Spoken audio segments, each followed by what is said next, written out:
Isang paalala, ang video na ito ay ayon lamang sa aking sariling pananaliksik. Hindi ko nais na pilitin ang sino man na maniwala sa videong inyong matutunghayan. Kung hindi kayo kumbinsido sa mga impormasyon at taliwas ang inyong paniniwala sa kaalamang aking ilalahad, maaari kayong gumawa ng sarili ninyong pagsisiyasat para sa inyong kakontentuhan. Ang videong ito ay gabay lamang sa mas malalim na kaalaman at pag-intindi at hindi gawa ng isang profesional. Naniniwala ako na malaya tayong magbigay ng opinyon at suhestyon bilang malayang mamamayan ng Pilipinas. Maraming salamat po.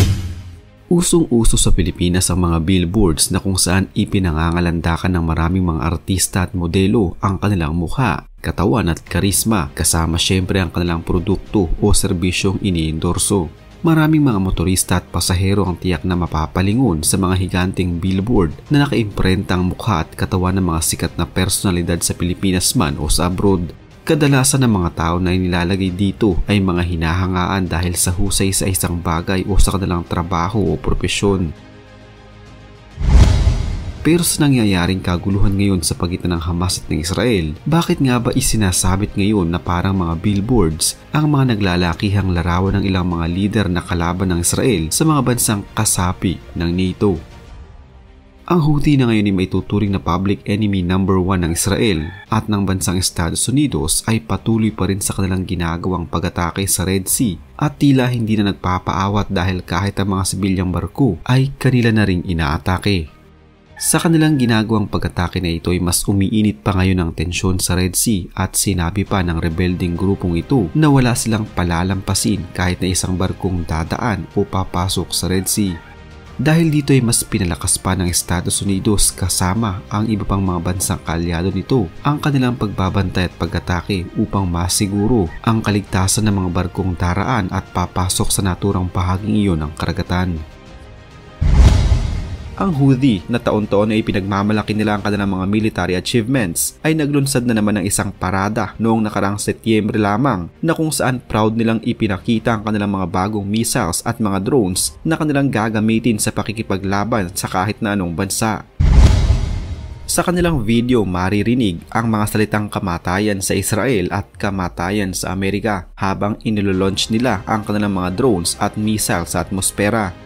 Hindi man naging malinaw kung kailan o kung bago ang video na ito, subalit makikita na sila ay may gamit ng mga Zolfaghar mid-range ballistic missiles, Quds cruise missiles at Samad drone. Ang mga armas na ito ay base sa mga modelo ng mga armas ng Iran. Hindi man naging malinaw kung ano ang mga kapasidad ng mga armas na ito. Marami ang nakakaalam na may kakayahan ang lahat ng mga ito na makarating hanggang sa Israel. Ang mga Houthis ay isang malaking lipi na nagmula sa Sada province ng Yemen. Isinasabuhay nila ang Zaidi na isang uri ng Shiism. 35% ng populasyon ng Yemen ay mga Zaidi. Pinamumunuan din noon ng isang Zaidi imamate ang Yemen sa loob ng 1,000 taon bago pa siya mawala sa posisyon noong taong 1962. Mula noon, nawalan na ng kapangyarihan ng mga Zaidi sa bansa at nahirapan sila na muling ipanumbalik ang kanilang posisyon sa gobyerno. Noong mga dekada 80, nagpasimula ng isang pagkilo sa mga Houthi upang muling ipanumbalik ang kanilang kapangyarihan sa kanilang bansa. Subalit hindi lahat ng Zaidi ay pumanig sa ginawang pagkilos na ito ng mga Houthis. Dahil sa tila pagkokontrahan, nagkaroon ng hidwaan sa pagitan noon ng gobyerno ng Yemen at ng mga Houthis at mula noong taong 2011, mas lumawak na ang impluwensya ng Houthi at naging mortal na kaaway ng central government ng Yemen. Tinatawag ng Houthi ang kanilang grupo na Ansarullah na nangangahulugang partido ng Diyos. Suportado ng Iran ang grupong ito tulad ng Hezbollah sa Lebanon. Naniniwala ang Iran na dapat makamit ng Houthi ang kanilang ipinaglalaban sa kanilang bansa. Sa pagpasok ng grupong ito sa kaguluhan sa pagitan ng Israel at ng Hamas, tiyak na mas lalala pa ang sitwasyon sa buong rehiyon. Tulad na nga ng naging pagbabanta ng Iran kung hindi umano titigil ang Israel sa kanilang pag-atake sa Gaza. Baka panibagong grupo na naman ang kanilang ilalabas at tutulong sa pagwasak sa Israel Defense Forces. Pero wag naman sanang umabot sa puntong iyon na kinatatakutan ng lahat. Sa kabila ng tensyon na nangyayari ngayon sa Red Sea dahil na din sa ginagawang pag-atake ng Houthi, hindi pa din direktang nakikialam dito ang NATO dahil kung mangyari man ito, ay tiyak na magkakagulo at mas maraming mga bansa ang madadamay. Pero sa pagsisimula pa lamang ng kaguluhan sa pagitan ng Israel at Hamas ay nagpahayag na ng saloobin ng mga bansang kasapi ng NATO. Naglabas ng joint statement ng leader ng mga makakapangyarihang bansa na kasapi ng North Atlantic Treaty Organization o NATO laban sa nagpapatuloy na pag-atake ng teroristang grupong Hamas sa Israel.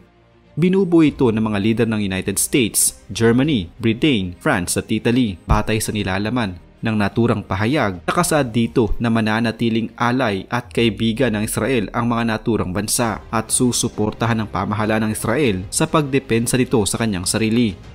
Nakasaad din sa naturang pahayag na magtutulungan ng mga naturang bansa upang mapanumbalik ang kapayapaan sa Middle Eastern region. Inilabas ang joint statement matapos ang pag-uusap sa pagitan ng US President Joe Biden, UK Prime Minister Rishi Sunak, French President Emmanuel Macron, German Chancellor Olaf Scholz at Italian Prime Minister Giorgia Meloni.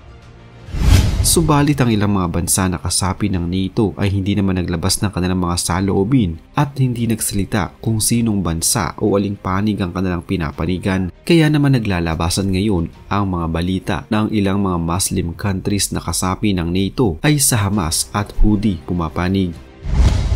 May mga naglabas ang mga video sa internet na nagpapakita ng higanteng mga larawan ng leader ng Houthi na si Abdul Malik al-Houthi na nakasabit sa isang gusali. Nakakabahala ngayon na tila pagpapakita ito ng suporta sa Houthi dahil ang gusali na ito ay mula sa isang bansang kilalang kasapi ng NATO. Pinaniniwalaan kasi na ang banner ay makikita sa Istanbul sa bansang Turkey. Matapos lamang ilagay ang poster ni Abu Ubaidah sa Istanbul, larawan naman ni Abdul Malik ang makikitang nakasabit sa parehong lugar at parehong bansa. Bukod kasi sa larawan ni Abdul Malik, kapansin-pansin din ang bandila ng bansang Turkey na nakatayo sa bandang itaas ng larawan. Maraming mga nagpost sa social media platform na X na dating Twitter na ang video umano'y kinunan sa Istanbul mismo. Ang malaking larawan ng leader ng Houthi na si Abdul Malik ay makikita ding nakadisplay sa isang gusali malapit naman sa palengke sa Istanbul. Makikita din na nakasulat sa bandang ibaba ng banner ang mga salitang Volunteer of Al-Quds. Si Abdul Malik al-Houthi ay ang tumatayong Yemeni leader at ang pinuno ng kilusang Houthi.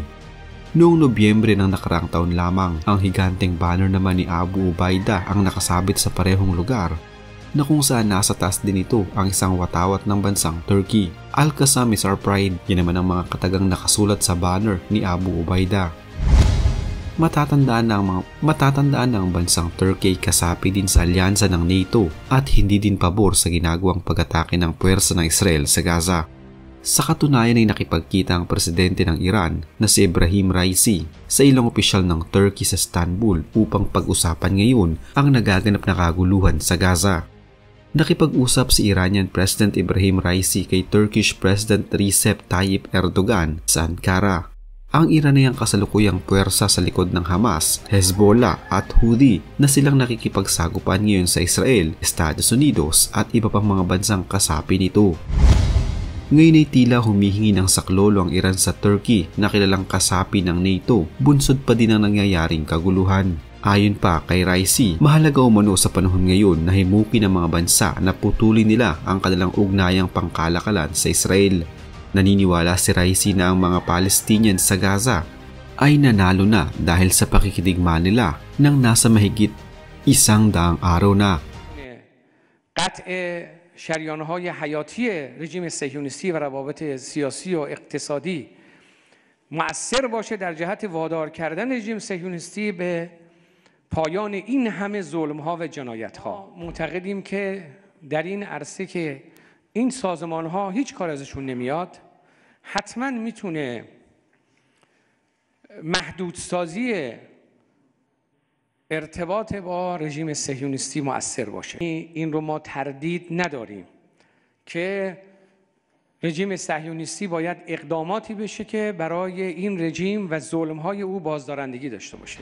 Sa pakikipag-usap ng dalawang bansa ay nagkasundo sila sa ilang mga bagay gaya na lamang ng kanilang parehong panindigan laban sa terorismo.